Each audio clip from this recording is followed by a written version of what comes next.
Hello! I hope you're doing well today. I am very excited, as usual, to show you another recipe. This one comes from the How Not to Die Cookbook. This is written by Dr. Michael Greger, and he puts out some really healthful, whole plant-based recipes. I really appreciate this book. So today, we are making the buckwheat soba and edamame noodle with an almond butter sauce. And the picture there is just a picture of buckwheat noodles.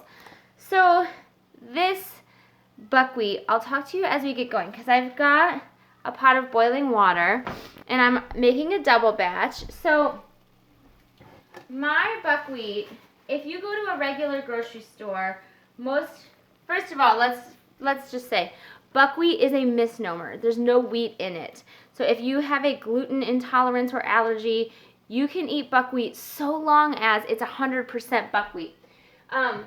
In the grocery store, I have found that most of them have wheat. I have to order the buckwheat noodles online. The other thing is, these noodles are super sticky.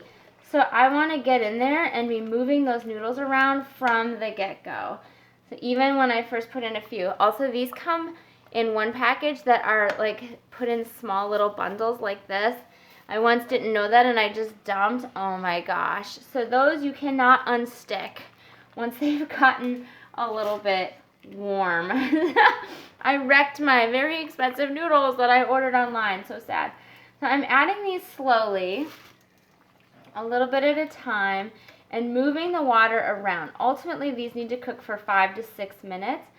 I personally always take the lesser amount of time because a lot of our stuff sits for a while after we cook it, and things tend to just feel differently after they've been sitting as opposed to if you just brought them out of the water. So this is one of those noodles where you really do want to pay attention to the noodle, and I want to make sure to mention that to you. So now that they're all in there, I'll go ahead and set my timer for 5 minutes. So as is true with a lot of these Asian noodle salads, the temperature when you get done it doesn't have to be blazing hot noodles. So that's one thing that I really love about this recipe. I can make it in the morning and we can go about our day. The kids can have their after school activities. And when we come home, I can have dinner on the table as soon as we get home. That is just a huge bonus for me. But I'm going to pay a lot of attention to these noodles. Now, if you didn't want this kind of experience for your life of having to stand here with the noodles, it's only 5 minutes. But you could also do a bean thread rice noodle. Those, you can soak them in boiling hot water for 3 minutes and they're good to go. You could do a regular spaghetti noodle of some kind. There's a lot of ways that you could make this do what you need it to do to fit your life. So while this is doing that, I'm also going to add in some shelled edamame. So edamame is the soybean product. They do come in a shell, but you can buy them shelled. You can buy them in the fresh area of your supermarket sometimes, or you can buy them in the frozen. These in particular I bought in the frozen. Sometimes it's a little cheaper that way. You just kind of want to keep an eye if you're on a budget. But they're going to cook with the noodles. That is a protein, so it counts as a bean. It counts as a protein. It's kind of a fun way to get your protein if you don't want the edamame or you don't have it on hand but you have something else on hand. Tofu, tempeh would both be really great substitutions. You could add a bean of some other sort. They're not going to have that same crunch that you're going to get out of this. And Dr. Greger actually doesn't even use tofu. He uses tempeh because he says it's less processed and he wants less processed food in his diet, which technically speaking, don't we all? I think we do. Otherwise, I wouldn't cook from scratch like this, right? I would, because I think I've told some of you this story. My husband eats a ton of food. I actually like to eat a lot too. But when we first got married, I was very used to boxed meals as a kid. I would make a big portion and it would be just gone. So then I started doubling and then that was gone. And pretty soon I found out that he had a culture of thinking he needed to eat all the food. I was thinking we would have lunch food the next day. So we kind of had to get ourselves together. But what became clear to me was it was so much cheaper to buy a bag of potatoes than to buy a box of dehydrated potatoes that really didn't have that much in the box. Then, of course, as we got older, we learned just how much sodium goes into the boxed foods and the pre-prepared sauces and all of that, and that we had more control if we made it from home. We could add more flavors. We could add more stuff. It was just more fun. So that's a little bit about that. So these are super sticky noodles, right? And I have no idea how I'll deal with how they're around my little dealie. But it is what it is. So we've got about 1:50. If I could get this out of the noodles, I probably would let it alone. But this is a very kind of gelatinous noodle. So you really want, like my hand just from touching it a little bit is like I've got some kind of thick lotion or butter even. Like it's really got a lot of starch in there. So rinsing these noodles really well is going to be something you want to do. In cold water. Well, cold water. Not hot water, because that will keep the cooking going, which you want to get away from. So I might just have to leave that in there until we rinse them with cold water where I can actually touch it, because I do have pretty strong hands. Some of you have seen me touch the sides of pots, but not so strong that I can endure boiling hot water for long periods of time. This has moved up. This is my rapid boil burner, so I have to, once it starts boiling, it's like a maniac burner, and I've often had my back turned for 10 seconds, and it's like, just spills over. Adventures in the kitchen. One other thing, this sauce, the almond butter sauce, one of the ingredients is in unami sauce, so they've added unami as a flavor in the palate. And so the sauce is made of like vegetable broth, ginger, garlic, molasses, date syrup, lime juice, rice vinegar, miso, not lime juice, lemon juice. And so it's kind of like all the flavorings in one pot, but it's kind of got a salty, sweet, the garlic adds a little something too. So that goes in the sauce. It's 2 tablespoons to like the whole sauce. So if you didn't have time to make an unami sauce, I would say just don't. So I'm going to take this over to the sink. I'm going to just put that right into the colander and go ahead and dump that away. And then I'll bring you on over because we got to do a real rinse job here. I normally don't spend so much time on these videos talking about how the noodles work, but in this case, it's worth it a little bit. So now that it's cold water, I can get my hand in there.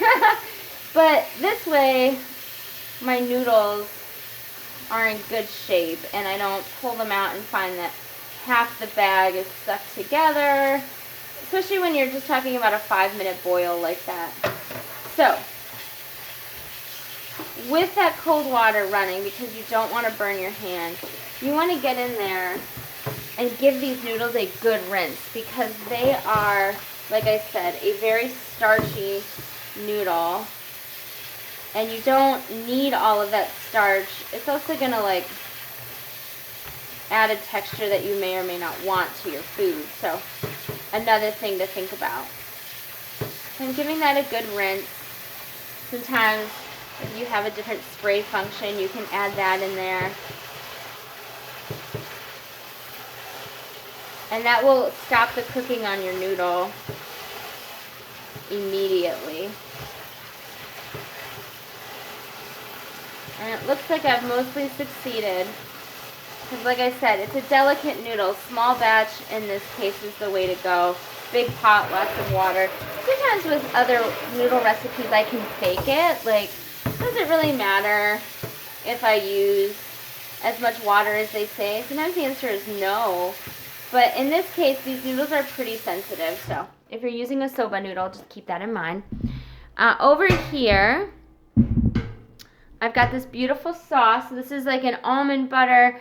It's a 1/4 cup per recipe, so I've doubled the recipe. It's a 1/2 cup of almond butter. There's like, oh, let's see. Actually, I can tell you. There's garlic and ginger, so I had chopped up a bunch of garlic earlier. The rest of it went in here. There's the unami sauce. I did not add the red pepper flakes. We have little ones, so if I was doing that, I might add it after the fact or just a little sriracha on top. blended lemon peel, so lime, I mean.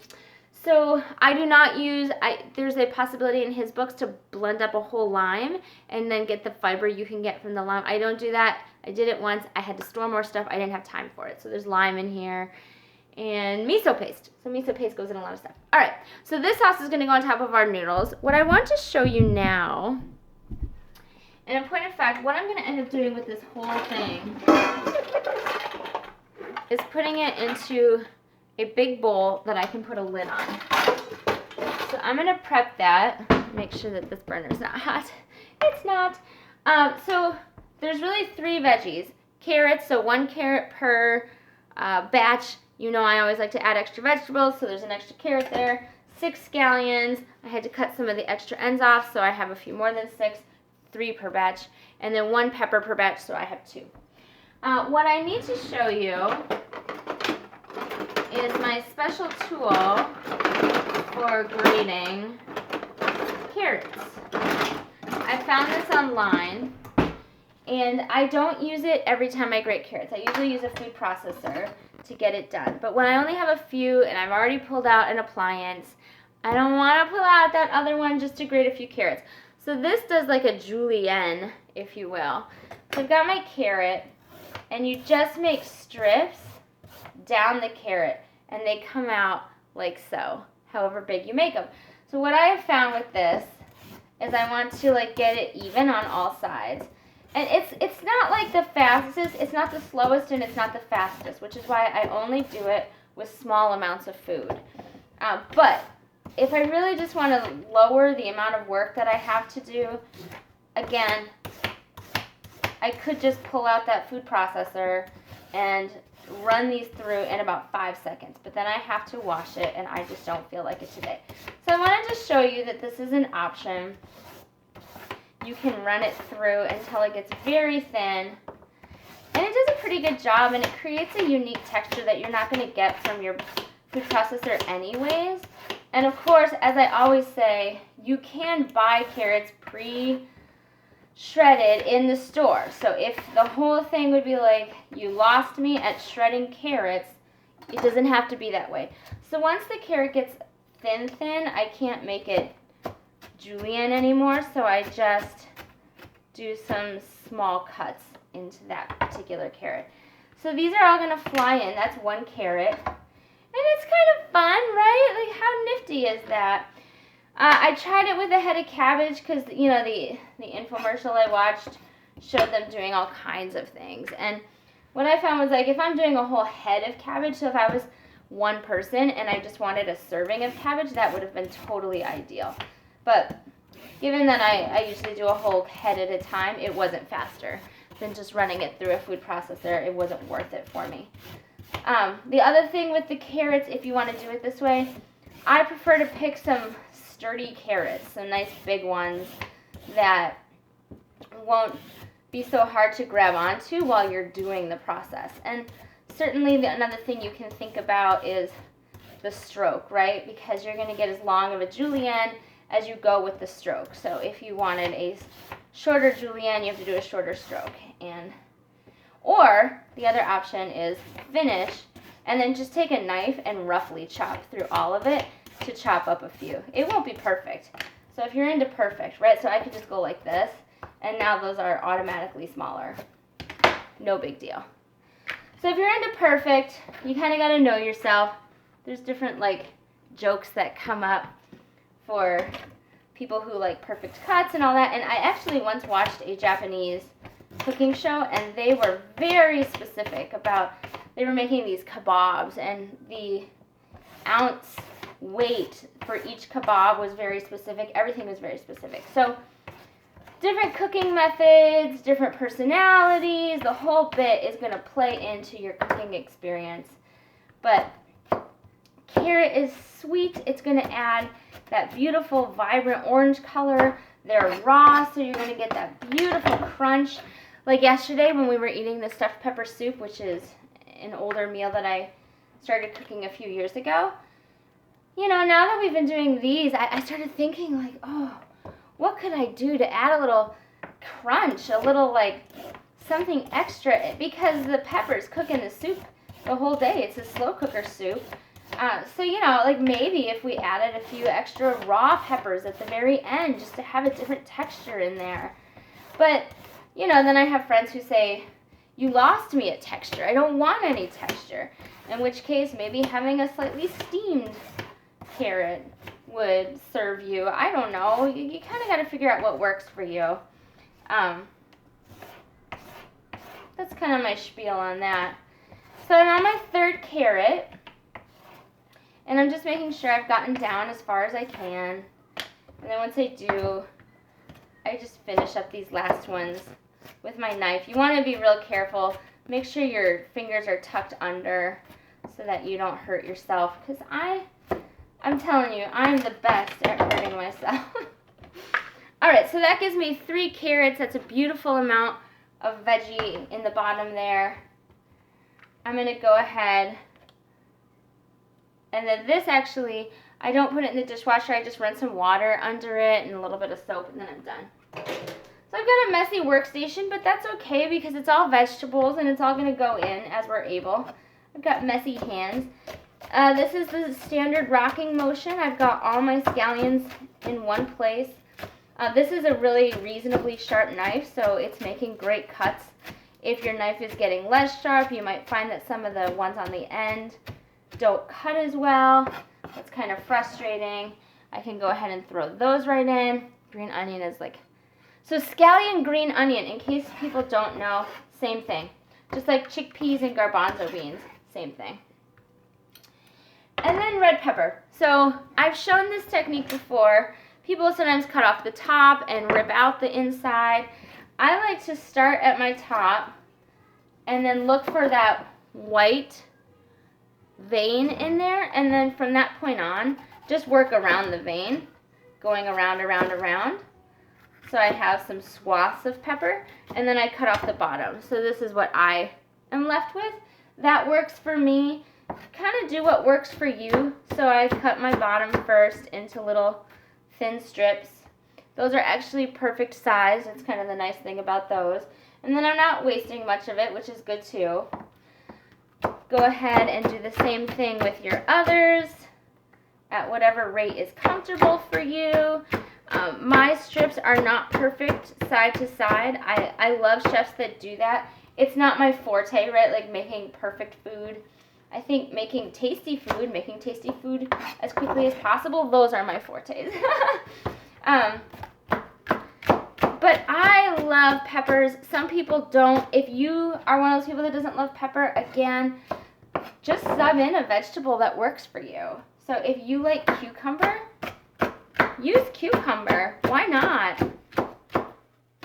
Cucumber would be a great addition to these kinds of foods.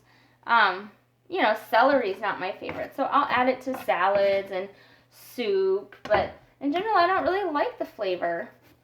So here comes my second one. I've got that little vein that I've tried to cut around. And then as I go around the other sides, I can see inside the pepper now, which makes that easier.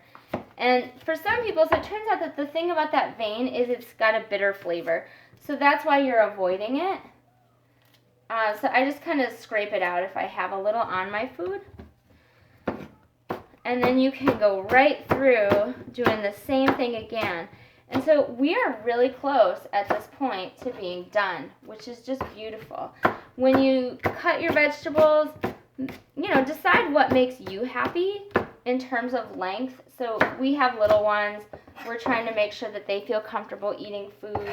So maybe you would leave at this long level because you're going to use a chopstick, or you don't mind picking that up and breaking it up yourself. Just kind of do what works for you. Sometimes recipes are so specific, and if they're specific because you've got to cook to a certain, like everything's got to cook evenly, like sometimes there's good reasons for it, and sometimes it's just like the preference of the people. So, I'm going to bring this to my center here, and I'm going to pull in my noodles. I'll just give the veggies a quick toss so they're a little bit mixed up already. And I'll even show it to you. It's so pretty. It's like flecks of red and green in there. Actually, the camera doesn't do a very good job of picking it up. So my soba noodles with my edamame are going to come into the same area. And then this beautiful, really amazing almond butter sauce. You could swap out others. Like you can make a peanut butter sauce, so a peanut sauce. You could do a tahini sauce if you're not allergic to sesame seeds. There's different ways that you can do that so that, you know, if you like the meal, you can have it feel different to you every now and again. But purposely utilizing that sauce to break up my noodles, which because we've given them a good rinse and taken some of the starch out, it'll keep really nicely. So we're going to go ahead and stir those. And once this is stirred up, serving is just in a bowl with some sesame seed on top for garnish and beauty. And actually, sesame seeds have a lot of, like, to recommend nutritionally. And if you don't have them, then skip them. No big deal. If you had green pepper or yellow pepper or orange pepper, if you had purple carrots, wouldn't that be a dream? So you can really play around. And again, right, that edamame could be switched out with tempeh or tofu or anything that works for you. So that goes round and round. And this turns out, when you read it, the ingredients list looks mostly like condiments, right? Because you make all this sauce, and then that can seem overwhelming. But the sauce, it goes together really fast. And then, you know, when you read, you think, oh, maybe there's not any vegetables because the vegetables are down at edamame, pepper, carrot, scallion. So you think, oh, it's only a few vegetables. But it turns out, right, there's quite a few veggies in there. And if you're like, but I need more, add a side dish of vegetables or a salad or something like that. A seaweed salad, a cucumber salad, a papaya salad would all be really good. But maybe just a lettuce salad because we all only have so much time. So that is the beautiful noodle dish. It's super tasty. It's super kid friendly. And on those fast days where you just want to throw something together and you don't want to work too hard, that's a really good way to do it. I mean, not only did I shred my own carrot by hand, we sat here together and did the noodles together. And it's only 22 minutes. So thank you so much. I hope that you enjoyed this. I hope it's helpful for you. And I'll see you again soon. Bye-bye.